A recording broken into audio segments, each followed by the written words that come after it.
Hello?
Hello. Hi, Trinity 48. And Broke Farmer, my nephew is in the house, and Love Notes. Sheila Wheeler is here. I think I mess up your name every time. I apologize. I got 1 minute to 7. So I think I'm doing pretty good. If you notice behind me, I have started my seeds for my fall and winter garden because I grow food 365 days of the year. Okay, so let me see if I can get this a little bit better. 18 people in here, so I need some more people to speak to some more people. Maria Graham is here. Miss Ann Dale is in the house. Love Notes, how you doing, sweetie? I appreciate all of you all. Let's see, who did I miss? Urban Gardening Girl, Kiki Soto is here. Ola Joe is here. Deborah White is in the house. And G Mama Groves is in the house.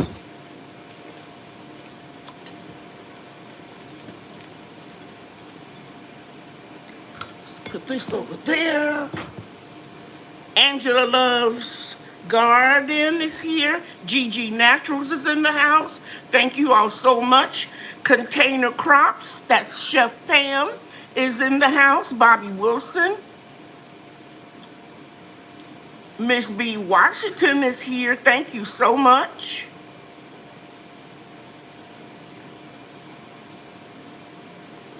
The Crocheting Sailor is here. Veggie Farm Garden is here. The Girly. Thank you, the Girly. Thank you so much. Let's see. Let me go back up to the top. Lynette Tucker is here. If I missed anybody, Salon Diva, The Home and Garden, and Miss Debbie Epps is in the house. Miss Kia Parks, Erika Jones, Miss Barb Brownlee, Candace Jones. Shawana Ruth is here. And I think I got everybody.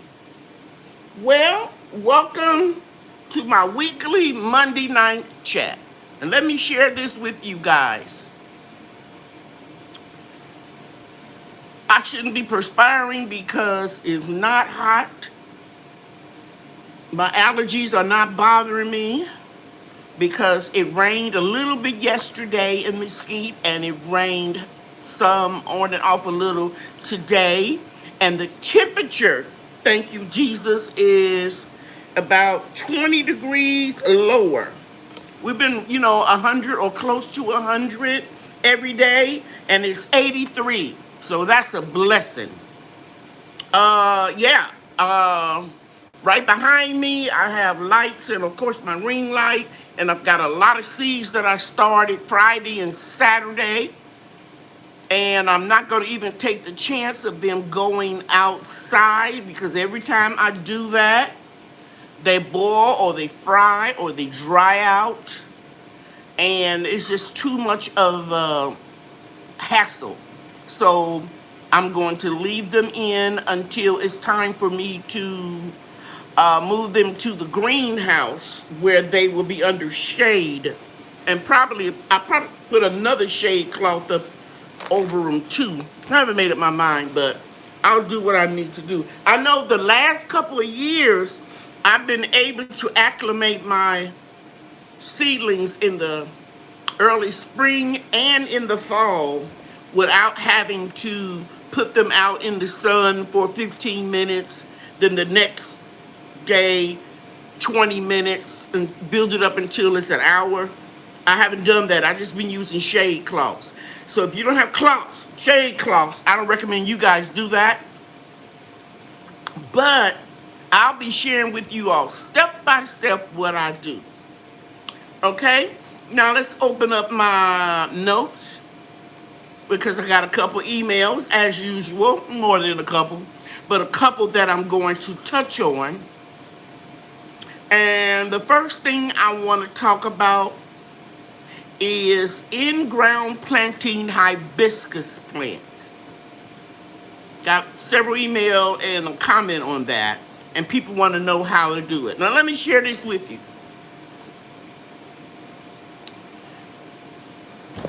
And somebody even told me that my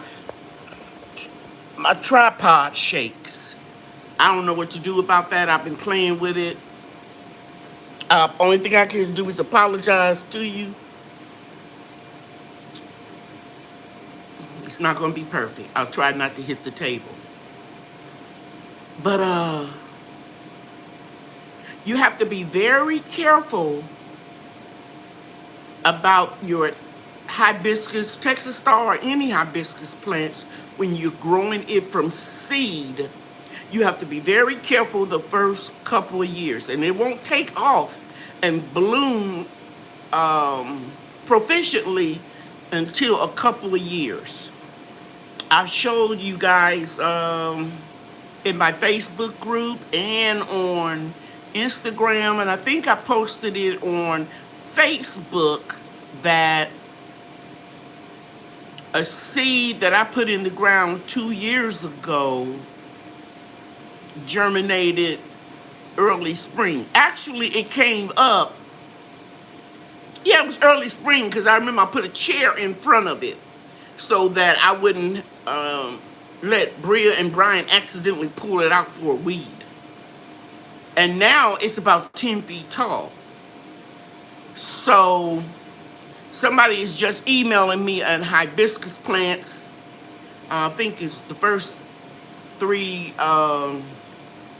letters is DEM. I think that's what I saw on my phone here. But everybody knows that anybody that sends me a hibiscus picture that they grew from the seeds that I sent them, and you all sent me the postage through PayPal or the Cash App, Zelle. I want to see those pictures, because I'm doing a group, what do you call it? A gallery of pictures, a collage of all the people that are growing those Texas star hibiscus. And so far, I'm looking over here because I'm looking at my other monitor. And so far, Debbie Epps, all of these names that I'm naming, are going to get a comfrey cutting for letting me know that. C. Thomas, Deb M, Cynthia Self, and All Nat Homestead all sent me pictures of Texas Star hibiscus that they started in last January or around that time period, and they're blooming, most of them. Now, next year is when it's really going to kick in, and this is my 4th year. It's huge. It's about my plants are about 14 feet high. I mean, or taller. And every year you're going to get more and more flowers to dehydrate. And I told you how to do it. You don't need to waste your time putting them in the oven or putting them in a dehydrator. Just put them in a brown paper bag. Remove the petals, and they're dry in 2 days. And either this year or next year for certain, you're going to start getting some seed pods. And they're about like that big. And you would gather those, and you'll be able to start more. Or you'll be able to give some to your friends or sell them if you choose to. And let me back up and just say, you know, all the medicines that I've been making, I've had a lot of people that express interest. Do I sell that? And the answer is no. I don't sell anything like that. Only my natural hair and skincare products and candles. Okay?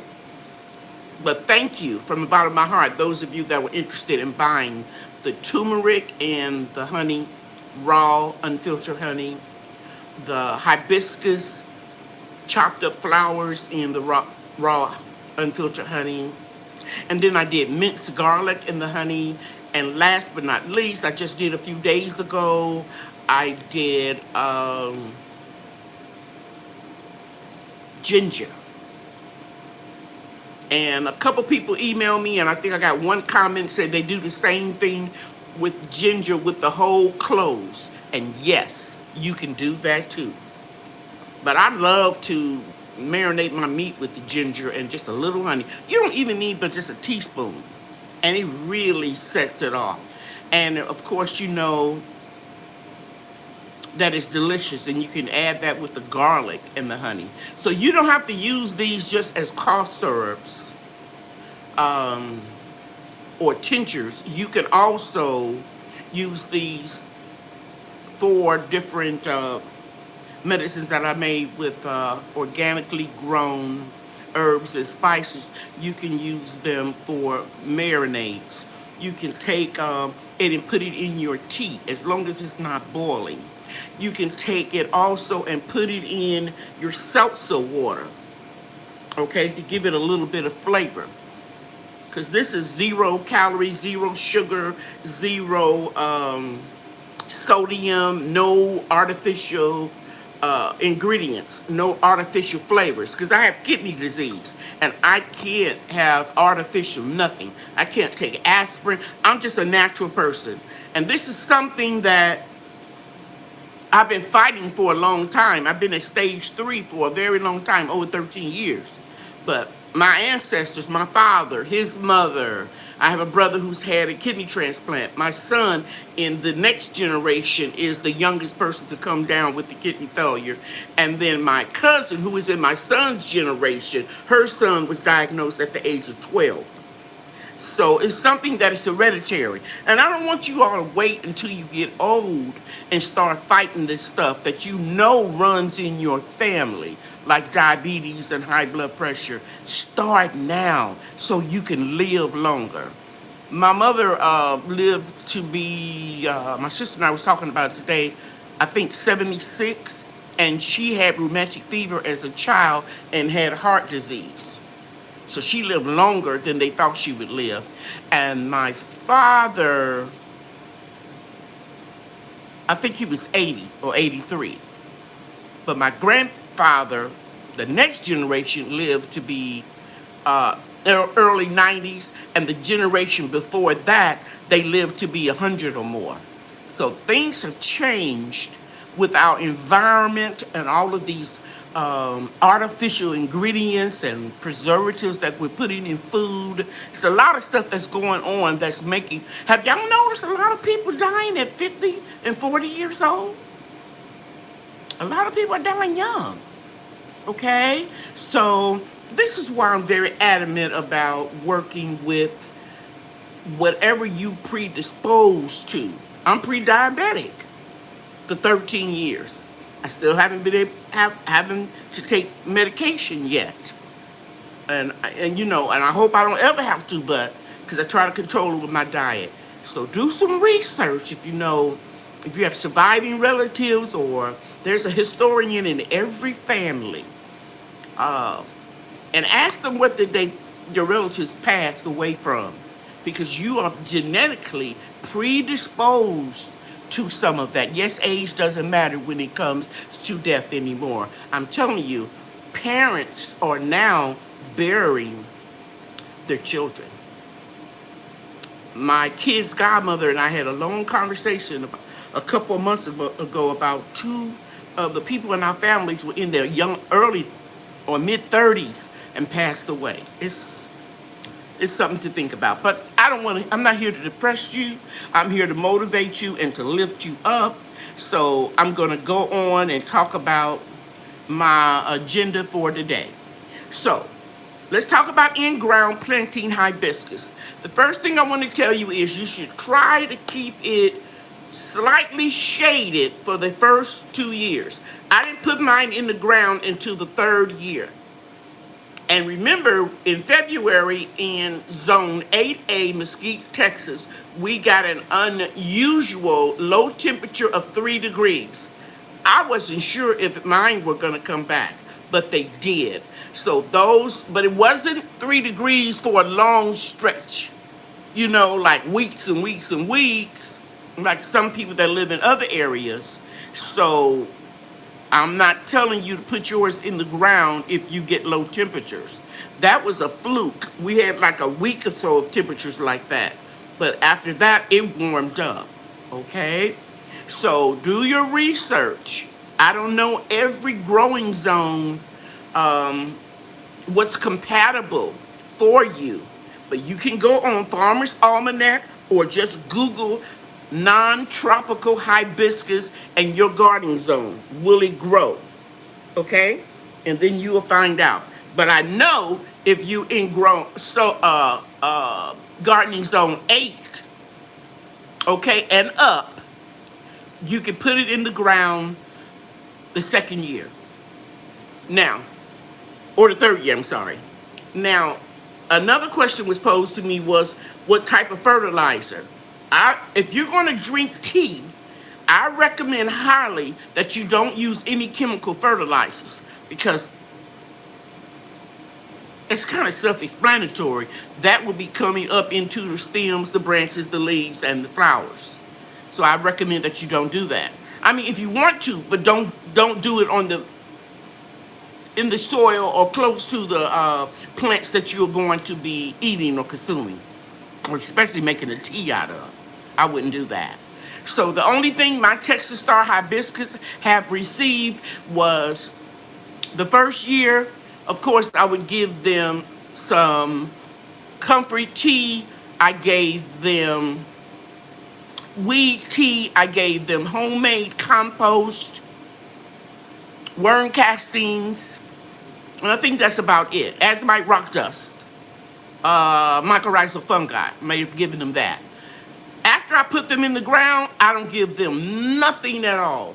They will grow in the worst type of soil, sandy soil, clay soil, because the roots go down real deep.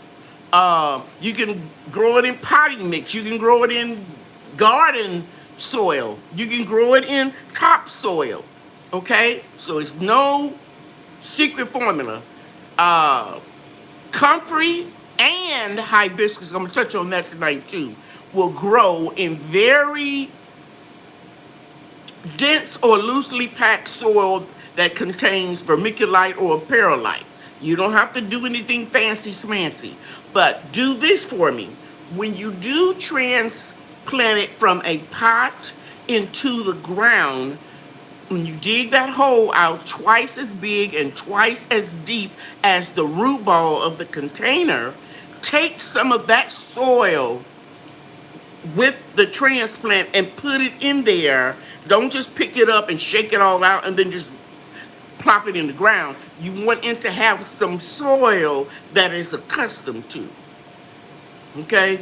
Like the poor women or men that marry up and then they get a divorce and they have been accustomed to a certain lifestyle, so they want that alimony and blah, blah, blah, blah. Same thing with plants. You're going to put them into shock if you take them and put them in a foreign soil and they're not accustomed to it. So put some of that in there around that root ball. Then you can fill it up with whatever you dug the hole up out of, whether it was in the ground or in a raised bed. Now, the Texas Star Hibiscus, the white one that I showed you guys in my community post, is planted right in the ground. I just put some seeds there. The first year they didn't come up. The second year they did. And I kept looking at it because if y'all don't know, okra, hibiscus, and marijuana plants have the same type of leaves. And I said, I know nobody didn't come and drop something over my fence, you know, because that's what it kind of looks like. Then I kept looking at it and I put the chair in front of it. And of course, it was the Texas White Star Hibiscus because it came back to me. And you don't, you know, you have to go back in your journal. When you get my age, you will start forgetting some things, you know. So you have to go back and refresh your memory. And those of you that are young and spry, the OGs, old gardeners in here with me, let's say they 60 on up, they'll tell you, don't laugh at us because your day is coming. You will forget. It's amazing. So I had to go back and look at my journal, and then I realized I put those seeds there 2 years prior to them coming up. Okay, so now I've explained how you do in-ground planting, and you want to shade it for the first couple of years because it can burn up really, really fast. And those of you that live in a real hot climate, you probably have figured that out already, and you probably have moved your container and you notice that it does a little bit better in the shade. You can get flowers the first 6 months after you have grown that plant from seeds, but don't expect a whole lot. You're going to see that it's going to double the amount of flowers or even triple them the second year. Third and fourth year is going to just be outrageous. Just outrageous. I'm giving flowers away now because I still got tea left from the last 2 years. Okay, let me go in here and see if I need to speak to somebody or address anything, and then I'll go back. It looks like everybody is doing good, and everybody is just speaking to each other. Container crops, thank you. Telling everybody, woo, hit that like button for our wonderful host. She's amazing, and the information is invaluable. You know what? I agree with you. That is something that I used to say when I was instructing beauty school. They say, you look nice. I said, thank you, I agree with you. And I had all the students doing it too. So if I came in and somebody looked nice or they did a good job on something, somebody's hair or finger waves or whatever, I would say, you did that. That is beautiful. And then the student would say, I agree with you. Because you got, in some professions, you gotta have confidence. Can I tell you all, do you all mind if I tell you a real quick story? I believe, let me see if anybody object to me telling a story in my life. No. I believe, let me first of all say, I believe in the power of prayer. Hey, crystals, pets and critters, I can't think of the word, and insects, animals, pets and garden. I believe in the power of prayer. That goes without saying. Hi, Ola Joe. You all know that, right?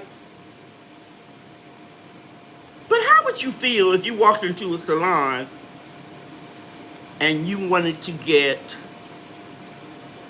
let's just say some braids, extensions, and you brought in a picture and you told the stylist, this is what you want, can you do it? And you all agree upon the price. And she says, okay, you can come with me. And she sits you in her chair. And before she begins the service, she started praying outwardly, asking God to bless her hands and blah, blah, blah, blah, blah, blah. How would you feel? Now, don't get me wrong. I believe in the power of prayer. Okay, the sweet spot. She got those eyes up there like, huh? That's how I felt every time I saw her do that. And Cherie said she would have been a little nervous. I know, especially if you were getting a chemical. And no matter how I try to tell her the nicest way possible that you can pray in silence, or you can go to the back and pray if you got to pray outwardly, but not in front of your client, because you have to portray confidence. Somebody's got a long little note here. Let me see what they saying. Come on, come on, come on.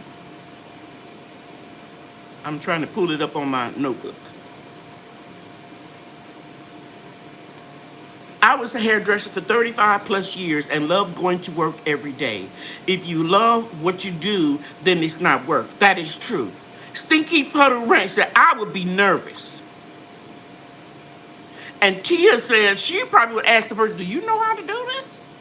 There's nothing wrong with asking God to lead you and guide you along the way, but not openly in front of your client. So, and that's the same thing about your gardens. You got to go out there and talk to your plants like, we got this. I done my research, my due diligence, and I know what I need to feed you, and you look like you're getting a little too much sun, and you go ahead on and move them. You got to have some confidence, or you will never get anything accomplished, because you'll be too afraid to start it. Okay, let me go back and see who's saying what.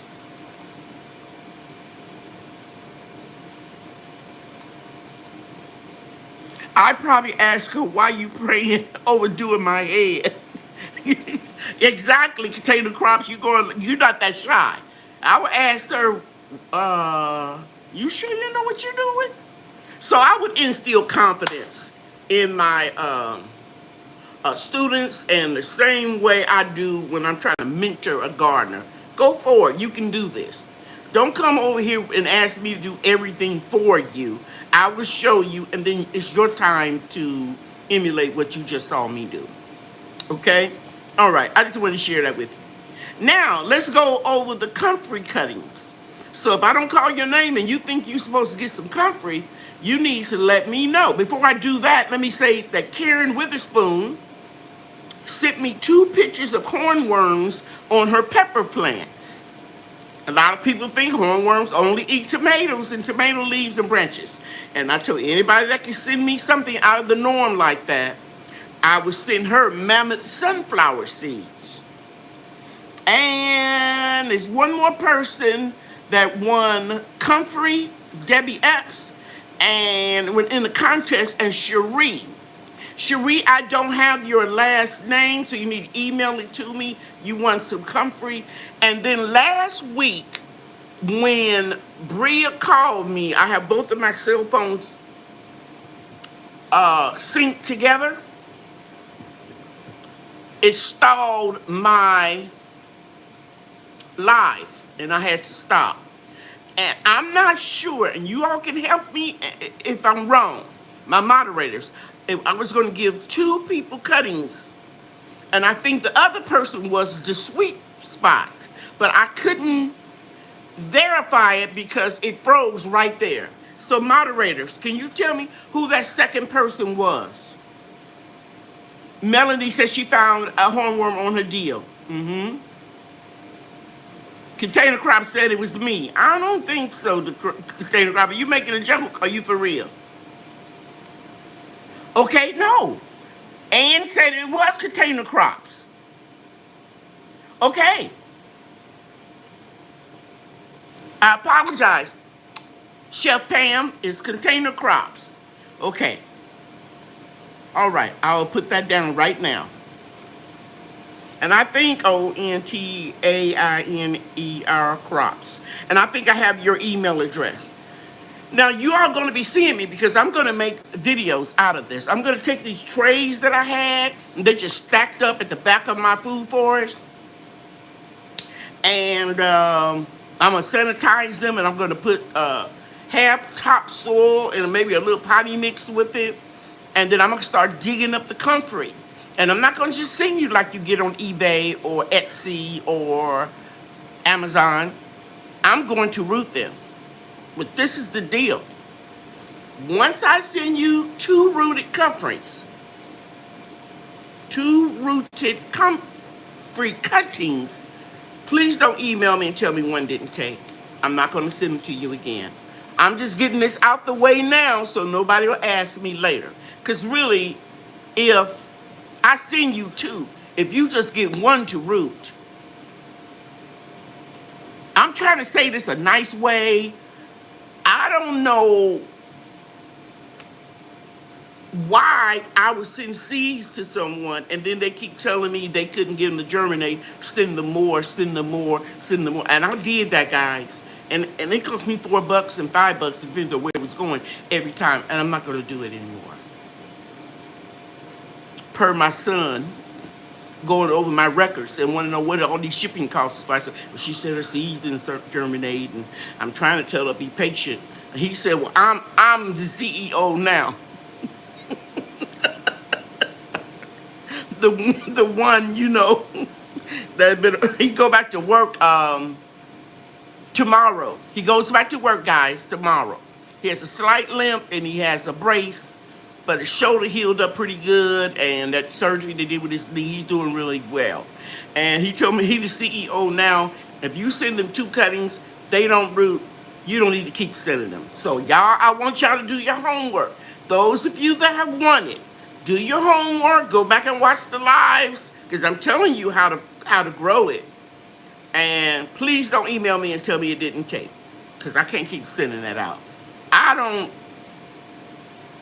don't make as much money as most of you will probably think. Okay, maybe let me put it that way. Okay. Facts. Thank you, nephew. Thank you. Okay, thank you, Best Yet.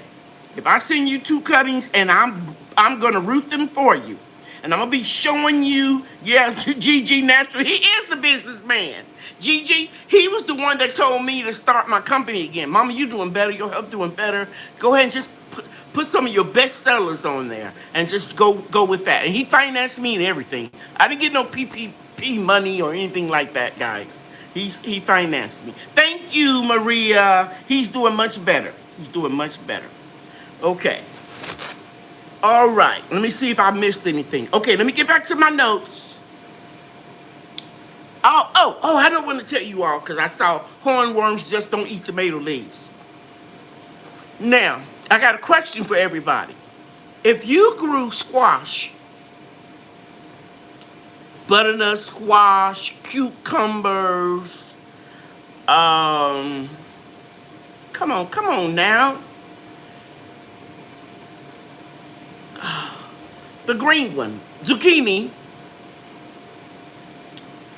and you had squash bugs, but you didn't grow any this year, what do you think those insects do? Can anybody tell me?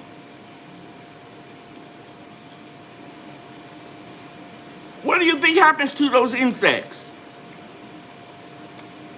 Come on, somebody tell me. Okay, Gigi, they do lay dormant in the soil, but when the weather is conducive for them coming back out, how do they live? Somebody said they migrate someplace else. That's it, Miss Kia. You won the comfrey for tonight. They find something else to eat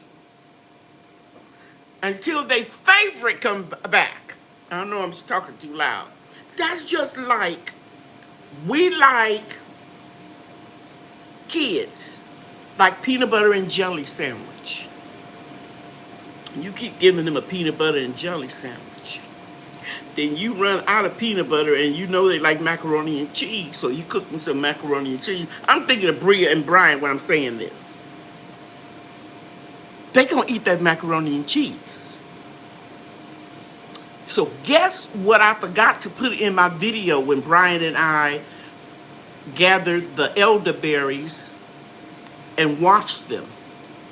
The squash bugs that were on the berries, because they didn't have any squash in my yard, they climbed to the top and was trying to get out the water. Squash bugs don't like water, like slugs. See, the more you garden, the more you learn this stuff.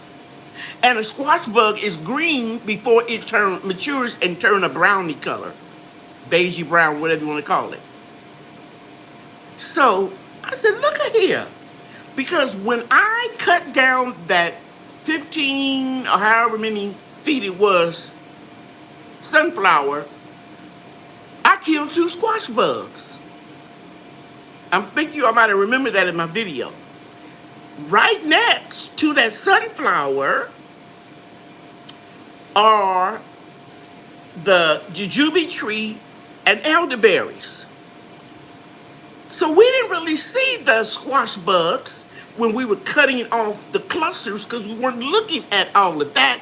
We were holding and making sure I don't cut him and blah, blah, blah. But when we put it in the water and run in the water, then they started crawling up. And we killed 3. And then I killed 1 the other day when I went out to harvest some more. You remember I left a few clusters on the bushes for me to get later. So this is something because I never had elderberries before. This is the second year. It'll be 3 years old in the fall. Last year, it put on a few flowers and they fell off. And this year was the first year that we got a lot of flowers and a lot of berries. So I never knew that squash bugs would eat elderberries. Okay? So if they can't find what they prefer, the peanut butter and jelly, they're going to go and take the macaroni and cheese. You understand what I'm trying to get you to remember? Just because you don't plant any worms that get on your corn, just because you don't plant any corn don't mean you're not going to get some of those worms. They're going to find something in the soil or growing in the vicinity. Okay? All right. Who said that he'll kill him dead? That's Oprah in The Color Purple. I have the leaf-footed bugs on my sunflowers. I've got all different types of aphids. You know what? The sweet spot, I did some research on aphids because I had a whole lot of different color. And I knew they were aphids because, you know why? Because the ants were farming them, right? And I came in the house and I got my phone and I just started Googling. It's over 4,000 species of aphids. So you can have black ones, green ones, beige ones, orange ones, whatever. Okay? Thank you if the truck stopped rolling. So Angels Loves Garden, they will eat another plant. Deb M, you're really right. They'll move to another place in your backyard. Because they gonna eat, right, Cherie? They're gonna eat whatever you plant, New York art gardener. So don't think you're getting away from the squash bugs. I went on vacation and I had planted emergency squash and I came back and they had got all in the vines. I thought I had put BT all over it and that didn't mean nothing. They're gonna find something else to eat. And yes, Gigi, they will lay dormant in the soil, and when the conditions are favorable again, they'll come out and find something to eat. Because you all remember me telling you that they go down in the ground? Nematodes, bad nematodes, June bugs. They look like a orangey looking kind of worm with ridges on it, and they go down real deep into the soil, and then around June they turn into beetles. But a lot of people were saying on television that because we had a 3-degree temperature, a lot of the insects were going to go away. They did not. They just stayed down there in that soil, and they came out when the conditions are favorable. Because I have not gone outside today. My son came and picked up my orders to go to the post office for me. Because he came to Mesquite so he can go to school, sign his contract, and get his hair cut by my other son. So he stopped by and picked up my orders. So I just opened up the door and looked out and said, thank you, Jesus, that it was raining. So I haven't been out. But I've been noticing the last week, those white moths that are prevalent in the spring, some of them died off, but now they're back. They're flying everywhere now. So what's going to happen now is I'm going to have to put insect netting. I'm going to have to put insect netting over my hoop houses when I start planting what's behind me, and that's what I'm getting ready to go into next.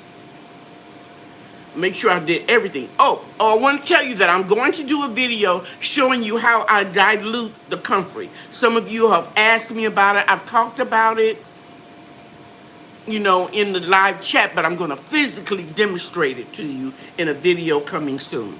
Okay, so I've covered everything that I wanted to cover on my notes.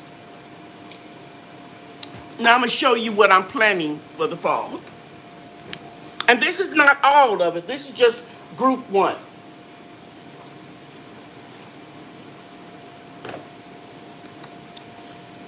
Can you see that? Yeah, you can see that I'm growing some Chinese broccoli, early Jersey Wade field cabbage, and Detroit red beets. As soon as one of them pop through, I put them under a grow light. And you can see I have boxes here, 2 shipping boxes, the same ones that I used last year. I just roll this in the grow room, and then I put a textbook so I can get these pretty close to the light. But I've learned that for fall crops, I don't have to put, you know, them up so close. Okay? So here, see if you can see that, yes, I'm growing mustard. These are the giant curly ones, and it takes no time for them to germinate. Can you see that? Yeah. And then I have some Rosa red lettuce, rainbow taxor. These seeds were given to me. And then I have rainbow Swiss chard. And I already have a lot of Swiss chard growing outside already. Here, it's hard to tell, but you can see a lot of seeds have germinated. I have curly Scotch blue kale, Vulcan Swiss chard, dwarf blue kale, and purple top turnips. Let me go close so you can see how cute those look. Because these just got planted Saturday. Okay. The next 2 were planted Friday. And they are collards, 1,000-head kale, and Japanese red mustards, but they're not red, they're purple. And they turn green when you cook them. And right here, if you notice this is a sensor that lets me know the temperature and the humidity in here at all times. And I have another one at my bed nightstand. And last but not least, these were planted Saturday, and you can see they're a bigger size. These are more collards, mustard spinach, and Bloomsdale spinach. Bloomsdale spinach takes a long time. And they're not just touched. Touch it and see if it's damp. And this is what I do. If it's still damp, I don't do anything. If it's not damp, I just put water. Not directly on it. I just put water in the corners of here and let it absorb up. Because I couldn't sanitize these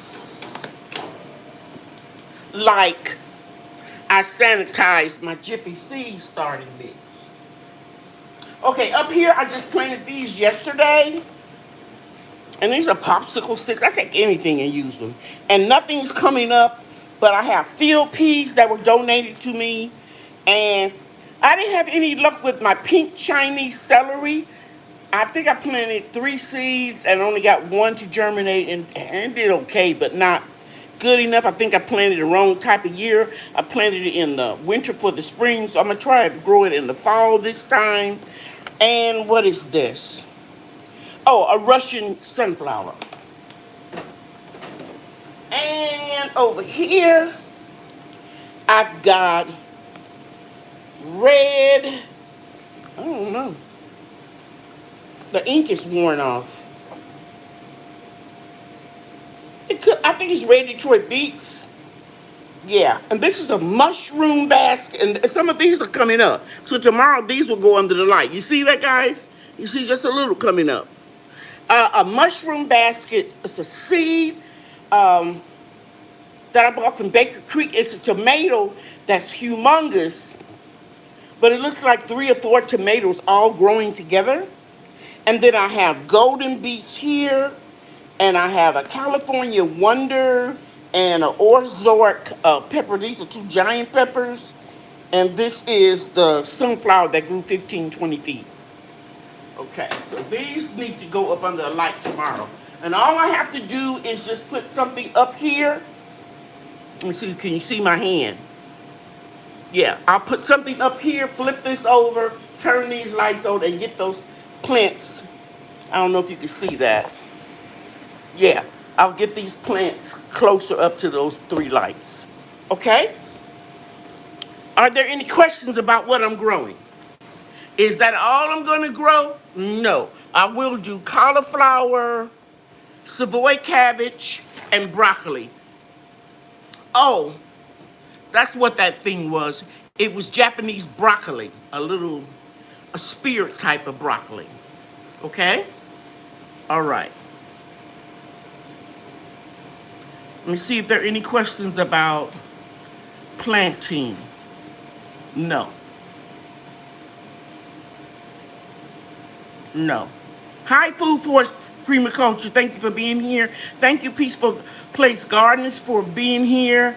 Where do you get your society garlic? I got it from eBay. I bought 2 cuttings from eBay, and I bought 3 little pots of society garlic from Lowe's. 3 pots, and they were on clearance for $1.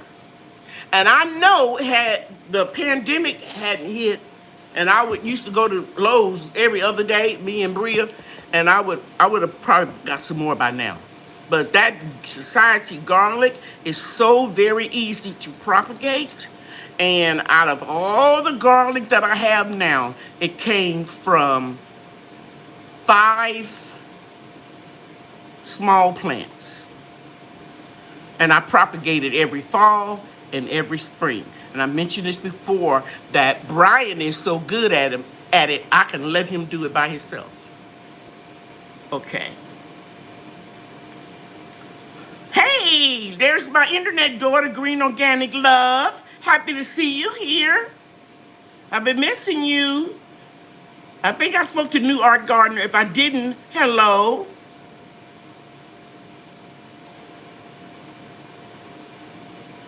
Okay. And if you haven't, I need you all to go over there and check out Best Yet from the Whoop Whoop Show. She had a series of 8 people. She put them on. I don't think I missed any of them. And the wonderful thing about her show is she's showcasing a lot of people. And if you can't be there actually for the live, you can go back and watch the replay. Okay? All right. Now, all of my moderators, you don't have to worry about the comfrey because you guys are going to get it automatically. 8-2. I got to do my notes to make sure that container crops, I know when she got the comfrey. 8-2. Hi, Cintisha. Nice to see you.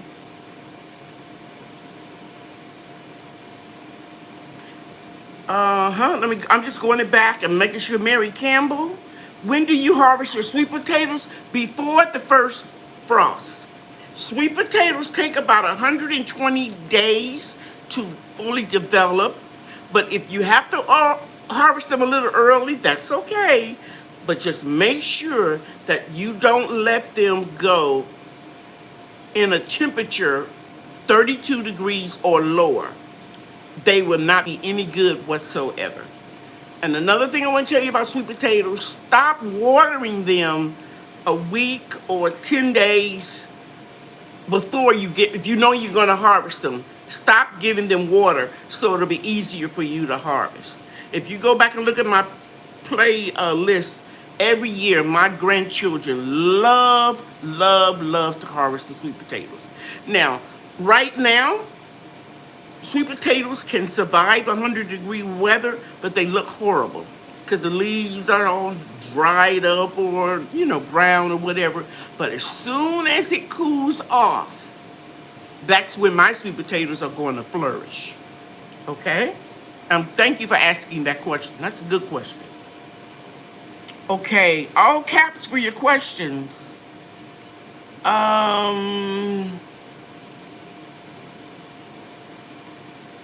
Thank you, Best Yet, about the tip about the sweet potatoes. Yeah, you don't want to be muddy, a lot of mud when you're harvesting the sweet potatoes, and you don't want them to freeze.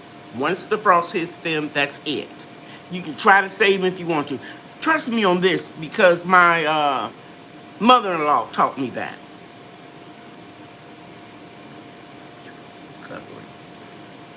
Do you plant sweet potatoes in containers? Andale, I think, who's saying that? I think it's Andale. Yes. If the truck stopped rolling here.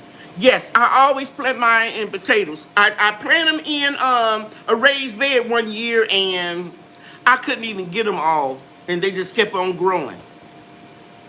They went dormant and then they, you know, because the snow or whatever was on top of them and installation, and they started growing where I didn't want them. So with the container, I can empty it over. I use that 17-gallon bucket, that blue one, comes in different colors, mainstay, I think it is, with the rope handles that you get from Wally World, and I turn it over on a tarp. And then I let my grandkids harvest them. Okay. I'm growing sweet potatoes, but I think the rain may get to them. It's been non-stop lately. And that's okay as long as you got adequate drainage. The sweet spot said, do I wait until the vines die to harvest the sweet potatoes? No, that's like white potatoes, red potatoes, cadet potatoes, Yukon Gold, all those kind of potatoes. That's completely different. Actually, sweet potato is not a potato. It's named sweet potato, but it's a fibrous root. And if you are predisposed to diabetes, you don't need to be eating white potatoes because you know that's just a lot of carbs that turns into glucose. But you can eat a sweet potato because it has a lot of fiber and it's very dense. And most of that you excrete. And it's not as high in calories or glucose. Okay. No, you don't need to wait till the vines don't really die back. They'll die back a little, but not like white potatoes, okay? And if you don't know this, you can take off some of those leaves and saute it with onions and a little garlic and a little olive oil, not virgin olive oil, not extra virgin olive oil, because, you know, it can't handle a high heating flash point. But you can use like grapeseed oil or regular olive oil, and it tastes just like, in my opinion, like spinach with the sweet potato taste to it. I cook it all the time. I think I got a video on it too. Not the video on just that. I like to put a lot of stuff together. Okay.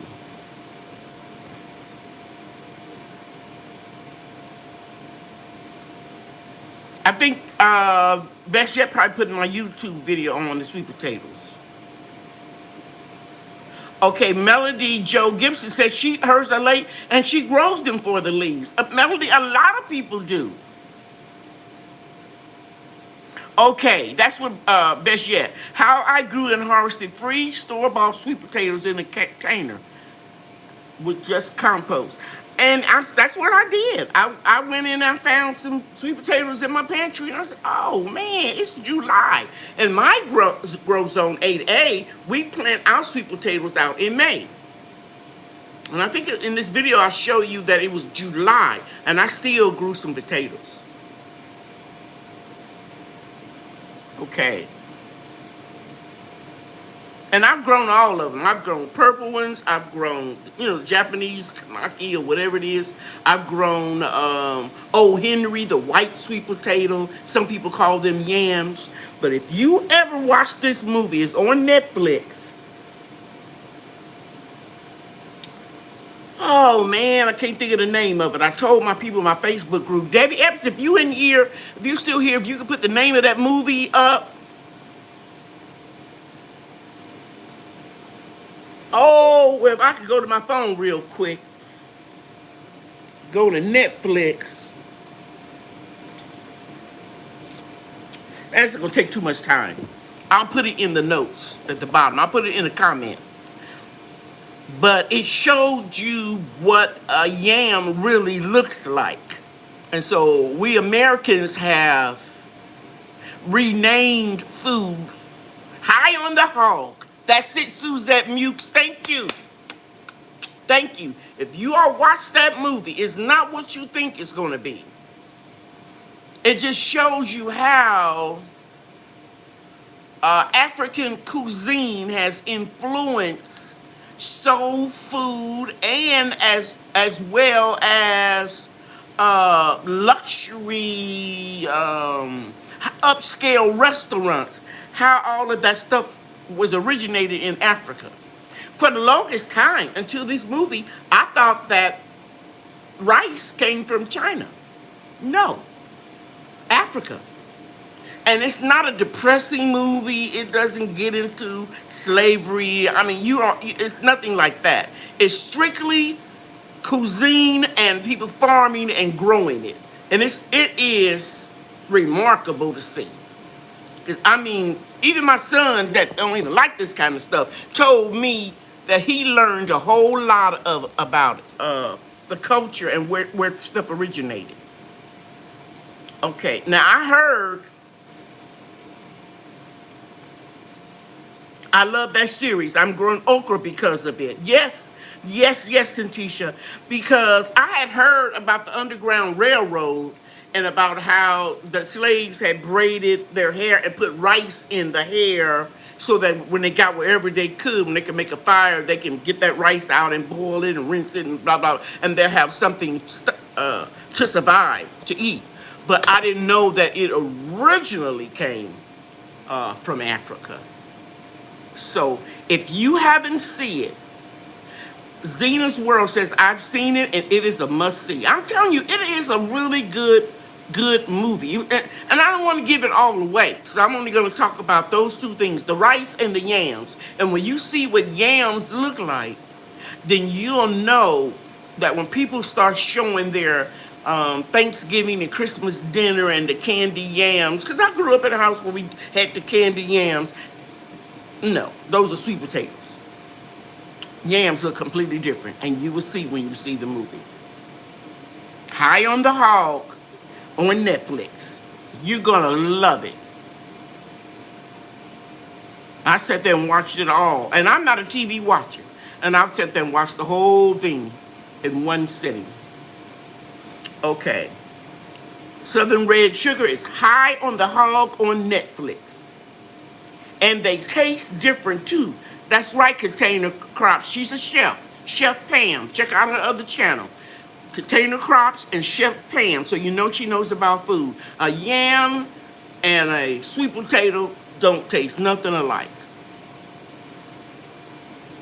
The girlie says I need to look into it. I've been looking into foods that are heritage-based. Very interesting. Y'all, I need some ways to cook this burgundy okra. The same way, Miss Nina, is the same way. You cook it the same way. I've grown it all. I've grown orange, I've grown burgundy, I've grown the star okra. My favorite is Clemson spineless okra. After a while, when you've been gardening as long as I have, I want to say this confidently and not arrogantly.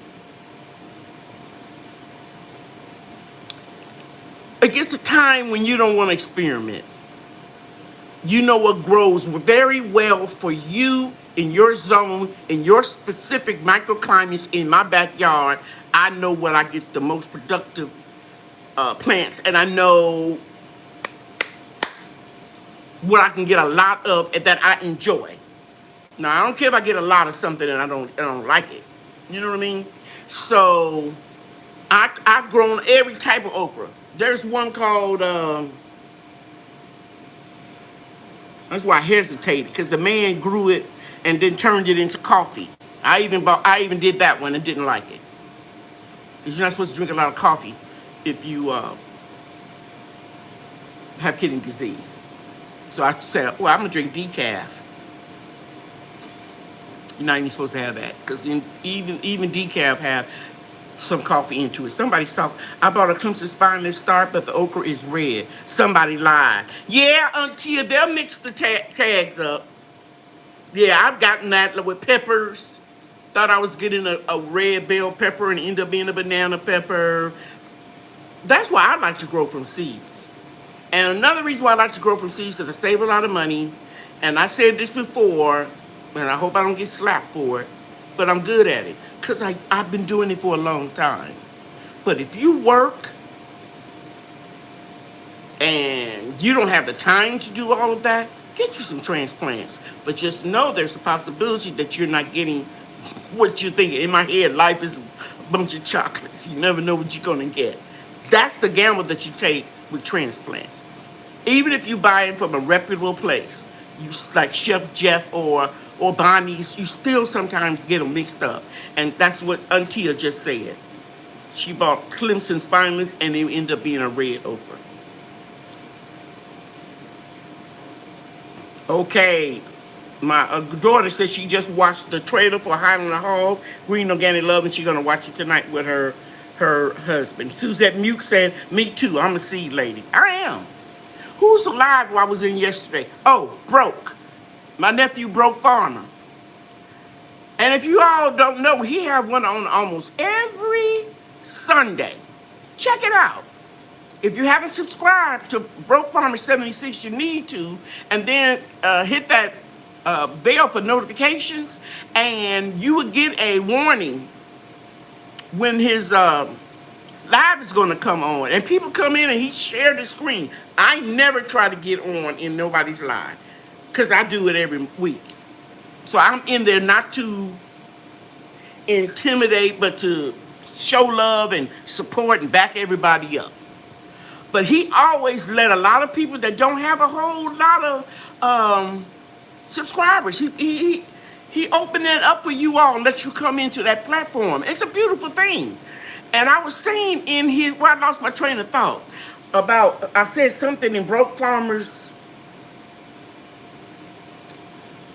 live. We have a whole lot of fun in there. But I said something in there. Oh, I know what I've said. My name is Lady Cheryl, and I'm a seed addict. I got so many seeds, guys, and I gave half of my seeds away. And then later on, I said, my name is Lady Cheryl, and I'm addicted to fruit trees. And I am. I made that muffins with almond flour and almond meal, because I've got to incorporate more grains into my diet that are low of carbs. And it's almond meal, coconut meal, almond flour, coconut flour. And they even have sunflower seed flour and pumpkin seed flour. And you'd be surprised that you can make all this stuff. So I made these muffins, and I was going like, this stuff ain't going to be no good. But it was. And I ate it with my gumbo. And back up, let me back up and tell you all this. When I tell you I've had gumbo, I don't put no crab meat or no shrimp in it when I'm canning it, cooking and canning it. I put that in it when I open up the jar a year or two later, and then I put the crab meat or the shrimp inside of it then. I don't can it with it in there. And I need to make that understood, make that clear. Because some people keep asking me about that, either through email or comment. And I want to make sure. But yeah, so when I did that, I started thinking. So I started researching when I said I'm a fruit tree addict. I started researching how do you make almond milk. Do you guys know? I'm sure some of you all do. I know Chef Pam knows. It soak about a half a cup of almonds, put it in about a quart of water and blend it, put it through a cheesecloth and squeeze it out, and that's your almond milk. And we paying, because I'm lactose intolerant, so I can't drink regular milk. So I have to use almond milk or coconut milk when I'm cooking, baking stuff. You feel what I'm saying? So I started thinking, maybe I need to get me an almond tree. And my nephew, Broke Farmer, said, go ahead on and get it. So that's on my list for the next tree. Because I am Lady Cheryl, and I'm addicted to fruit trees. And if I can find a way where I can get that tree and make my own almond milk and my own almond flour and my own almond meal, I'm on it. Okay? All right. Who's that? Broke Farmer said he wanted one too. Yeah, I saw you with that cherry tree, Stella cherry tree. Mine died, so I had to get me Stella cherry tree. And then the flour is free. That's right, Melody Joe Gibson. That's right. That's how I make my almond milk. I use raw almonds from Trader Joe. That's what At Home with Cherie doing. Yeah. And the same thing with my elderberries. I would go to Trader Joe or Whole Foods and get the bag of dehydrated elderberries. And now, it's such a beautiful feeling. You got all this stuff in your backyard, guys. And did I ever tell you all that I only paid $5? Yeah, I did. I paid $5 for those trees. A merchant on North Texas Gardeners Facebook group was selling them. And I went down to Rowlett, me and a friend, and drove down there and came back with some trees. And that mulberry tree that I got fruit off of, the jujube that I'm getting a lot of fruit on now, and I bought 4 elderberries. I gave 2 away. I have 2 bushes. I got a wild plum. Haven't made any fruit yet. I probably will forget something. But yeah, it's a really good feeling that you put that in. Yes, you got that good blender. Yep, sure do. Lady Cheryl, have you ever grown a cherry tree? I'm growing 4. Southern red sugar. I lost 2. Because of ignorance on my part. I didn't thoroughly research, and I found out that cherry trees, just like peach trees, don't like wet feet. So I have 2 growing in a pot. Those are the new ones, the Stellas. And I have a Windsor Sweet and a Rainier. This is the 3rd year. And they are in a raised bed so that they can drain. Because you guys remember, if you've been with me for a while, we get a lot of rain. April, May, June. We got more rain this year in a long time. So if you have it in the ground, it could be sitting in a pool of water. But if you put it in an elevated raised bed, it'll go down even further and you have a better chance of survival. So all of my stone fruit, my peach, 2 peach and 1 nectarine are in a raised bed. And my 2 cherry trees, and the other 2 that I'm growing, and when the time is right and it's time for me to transplant them, they will go in a raised bed also. And Stark Brothers, I got finally, before the pandemic, I got somebody on the phone, and they were good, and they replaced my trees, because it was within a year. And the lady said, well, can I ask you a couple questions? And we went over step by step by step what I did. And she said that I should have put them in a container with some gravel at the bottom. Canadian Proud, his video just ran across my mind. He grows like that. He put gravel or something in when he's burying a tree. And then she told me, or a raised bed. So I put the 2 that survive in the raised bed. I got something else with the credit. And the ones that died were a black Tartarian, cherry, and something else. I don't remember at this time. But so yeah, Southern Red Sugar, I have 4 cherry trees. Okay, we sure do love some Broke Farmer 76. Yes, Andale, I learned a lot. Every time I go into his live, I learned a lot, and I learned a lot about people. Yes, Chris White, I agree with you. We have a good time on Sundays with Broke Farmer. And you guys know that, don't forget, go and check out the replay from Best Yet Journey from the Whoop Whoop Show. And it was somebody that went on live tonight, but I couldn't because I was getting ready to come over here and go over my notes. I think it was Farmer Q, Lion Crest. He was going on live because I know Best Yet have 1 hour. Then there was an hour for me to get ready before I get ready to go on, and he took that spot right in there, which is real good. Farmer Q from Lion Crest, but I didn't have the opportunity to go. But I will go back and watch his replay. Yes, ma'am, Best Yet, Miss Lydia. One of my pearls is saving seeds is like printing money. Oh, and I know where I was going. So yeah, you can work, and then you come home and you got the seeds out and they burnt up and you got to start all over. It's frustrating. So I understand why people buy transplants. Now, last year I did not grow cabbage, cauliflower, or broccoli, because it always bolts. But I'm trying. Somebody gave me some seeds. I'm trying some smaller heads.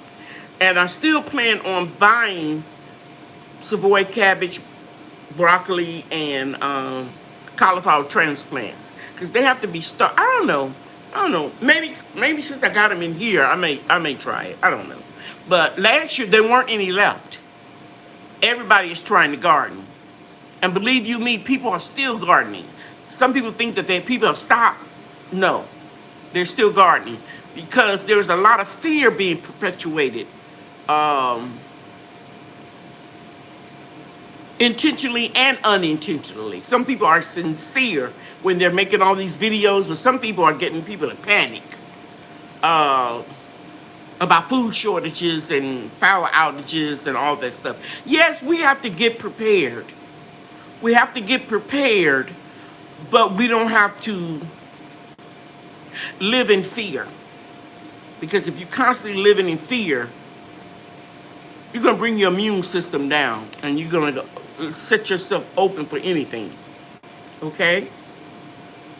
Okay, so I'm going back and see if I've got any questions. And if I don't, I'm going to open the floor up at this time for your questions.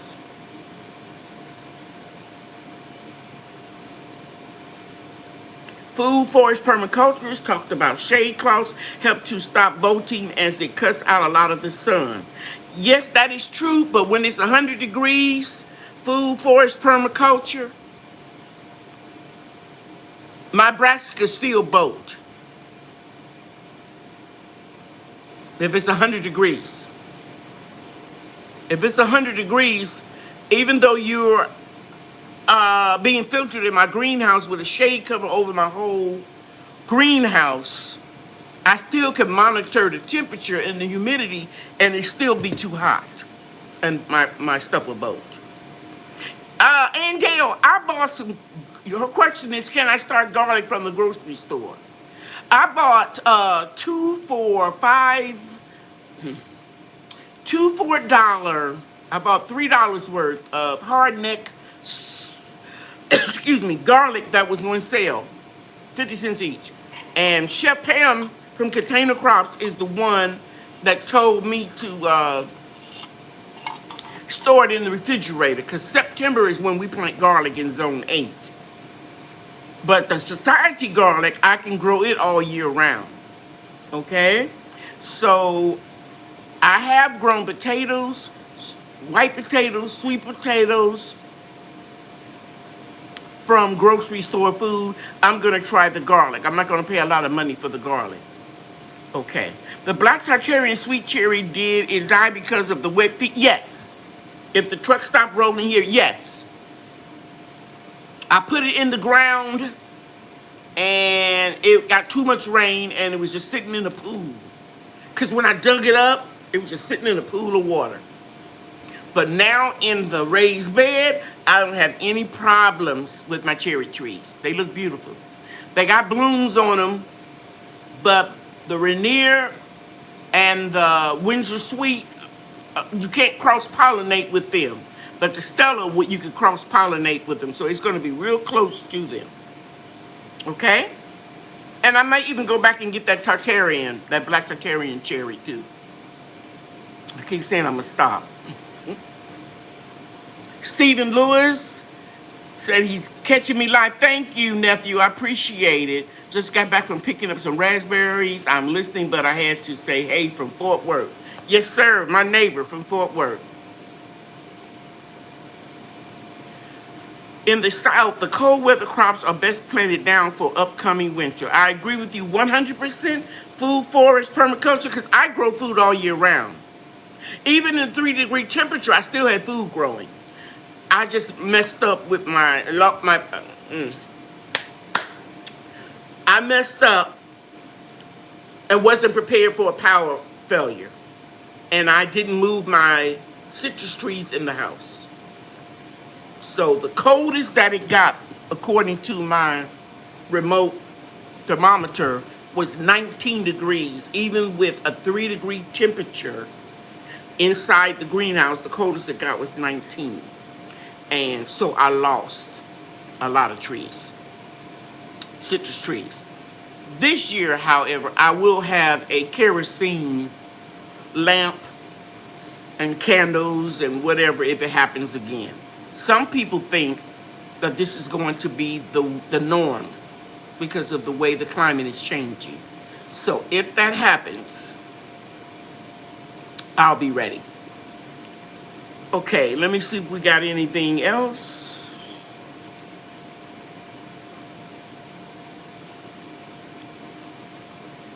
Oh, sure. Kim wants to know, Miss Cheryl, can you tell me where to find a bay leaf tree and when is it good to grow it? I grew mine in the winter time, and I got I got 4 small trees, little bitty saplings, about 6 inches tall, at Amazon in January, and I gave 2 away as prizes. And the other 2, one is going to my daughter, taking off really well. I got them up under some pear trees that I'm growing in a raised bed, and so the branches are shading them. Okay? Love No said I have to hide my pawpaw trees in the gazebo. Why you hiding them? Hey, Brenda Allen. Why you hiding them, Love Notes? Because I know they need to have shade for the first 3 years. But I used to hide stuff from my husband.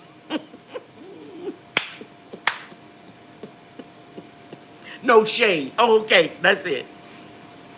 I used to go and somebody said they bought the trees, Broke Farmer said he bought the bay leaf tree on Amazon. Okay, good, after I talked about it.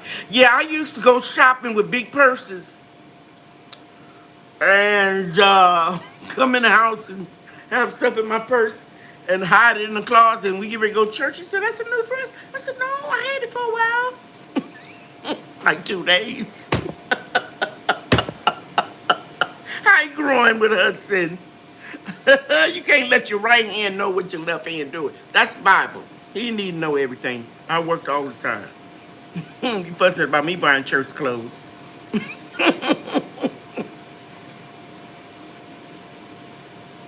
Okay. Okay, so guys, are there any more questions? Brenda Allen says she understands what I mean. You don't want to argue. You don't want to argue. Okay, food, forest, permaculture, a bed sheep over a hoop. Love Notes will do it. Yeah, it will. The Crocheting Sailor, Ola Joe is here. Somebody said that's what they doing now with shoes. Side, they don't like the cold. Chris, Says she bringing trees in. Okay, now, Chris, the only thing about that is if they're not tropical trees, once they get a couple years old, or old that you've had them, which will make them probably 3, 4, 5 years old, they're going to have the proper amount of chill hours. You feel me? And if you don't know what chill hours are, and you probably do, just look it up. So you can't bring it inside and it's 70 degrees inside your home and you didn't get the proper amount of chill hours. So make sure that these are just tropical trees. These are evergreen trees, like my soursops. They cannot take a temperature 40 degrees or less. My improved Meyer lemon that I had to replace in my Lisbon, I think Lisbon could take 30 degrees, the improved Meyer about 27, 29 degrees. So they'll be all right in the greenhouse as long as I have some heat out there. But just please look up your trees. Don't bring a cherry tree, for example, inside. Don't bring a peach tree inside. Don't bring an apple tree inside your home. Don't bring a pawpaw tree inside your home. They have to have some cold temperatures, okay, in order for them to bloom and go through the season. I think you call it stratification, certain, process. Are my potted moringa trees that I grew from seeds this year too young to harvest some leaves? No. You can top your whole moringa tree off. Now, listen, I try to grow some moringa trees from seeds. I'm not good at growing moringas, but I did enough research and watched the videos to know once you get them going, you can top them off and they'll still keep growing. And how you doing, Myra McCain? Sweetie, I didn't see you when you came in. That's the only reason why I didn't speak.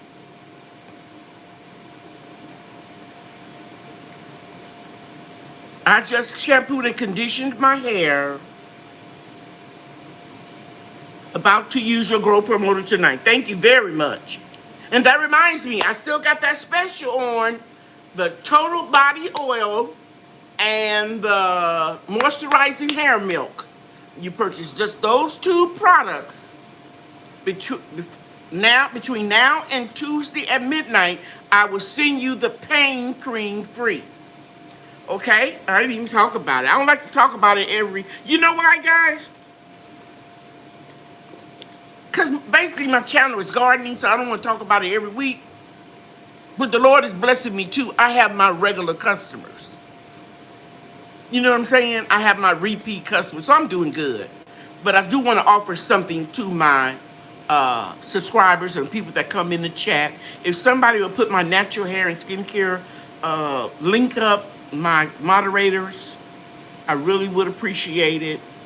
And the sale, Love No said her Baylor tree, olive tree died and burnt up. Yeah, it happens. It happens. You know, I lost a lot of trees. I lost 2 limes, 2 lemons, 3 apple trees, a huge monster pomegranate tree. I thought I lost all my banana plants, but they came back. But I lost a lot. It's a bad feeling, but you keep going. Okay, good night. Somebody was saying, food forest permaculture. Good night. This made my day. Thank you kindly. An awesome time, Cheryl. Thank you. Peace and love, brother. Thank you. Okay. Okay, so Ann Dale, thank you so much. Appreciate you. She put the website, the Total Body Oil, and the hair milk. And I will send the pain cream to you free. Myra, yes, I did see your didn't I comment on it? I think I said congratulations. She says, I just came in a few minutes ago. Did you see my Instagram post? My hibiscus showed up. Yeah, I commented on it. Praise the Lord or something. Because you had planted some mustard seeds, and then you started looking at them. They look a little different. And it was your hibiscus seeds from last year. This year, January, when you started. And the same thing happened with the Texas white hibiscus that I grew. I threw those seeds out there 2 years and then it came up later. So that's a blessing. Okay. Well, I think that's it. Stephen, they hide them way in the back. Something must be, talk about something probably at Lowe's on sale. I go to the life support table where they actually shelves like this. The life support, and this is stuff that they mark down. But I haven't been doing it since the pandemic. I'll be honest with you guys. I haven't been doing it. I don't get out that much. And you guys know that the other variant is kicking up even with you vaccinated. So everybody be careful out there, okay? All right. Yeah, fruit trees. Oh, okay. There are no fruit trees in the Texas area. The fruit trees go up front. When it gets to like 90 degrees, they start marking everything down, and we don't have none. They have a couple shade trees. The last time I did go into Lowe's, they didn't have nothing. But they will have some late winter, early spring year. Yes, Zena, hibiscus is good for lowering your blood pressure, the tea, and your cholesterol. Okay? All right. I was supposed to remind you to do in October air layering. Okay, yes, but that's October. I got August, September. Thank you all very much for coming. Stephen Lewis says, exactly, we get none in Texas with the Texas heat when it gets hot. We must be talking about rain. So we finally got a little rain. Where can I buy some loofah seeds? Everywhere. Somebody sent me some loofah seeds. You can go to Botanical Interest or my favorite seed company, Baker Creek. Thank you, Container Crops. I appreciate all of you all. If there aren't any more questions, you guys know that I love you and God loves you too. Grow your own, eat your own. Now, I always say it's not hard, you can do it. Now, that doesn't mean you don't put in the work. But the longer you've been doing it, trust me, guys, the smarter you'll get at it. Because I'm moving everything up off the ground.